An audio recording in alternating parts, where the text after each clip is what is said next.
Hi friends, காலையிலே routine ஆரம்பிச்சிட்டு குப்பையை இந்த பக்கம் கொஞ்சம் அந்த பக்கம் கொஞ்சம் தள்ளிட்டு எங்கள் தோட்டத்தில் அந்த கேரட்டை இப்படி கவுற ஆட்டு அப்படி கவுற ஆட்டு ஆடி பிடுங்கி எடுத்துட்டு வேகமாக வந்தேன். மாவை உருட்டி நல்லா மெதுவாக சக்கன்னு உருட்டியாச்சு. என் வீட்டுக்காரரு எனக்கு மாவு பிணைஞ்சு கொடுத்தாரு. அவர் நல்ல மாவை அமுக்கி குலுக்கி பிணைஞ்ச பிறகு மரத்தை வெட்டி விறகு வேணும்ல, அதான் விறகு இட்டு வந்தார். அவர் வந்த ஸ்பீடு நல்லா உழைப்பாளி பார்த்துக்கோங்க.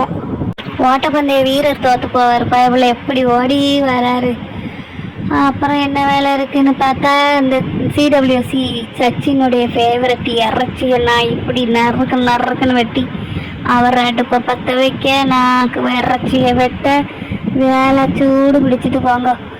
அப்புறம் அதை மாவுக்குள்ளே வச்சு நல்லா ஸ்டஃப் பண்ணி அப்படி ஒரு அப்படிக்கான்னு உருட்டுன்னு உருட்டி வாசம் அங்கே வர்றவங்களுக்கு மூக்க தொலைக்குமே.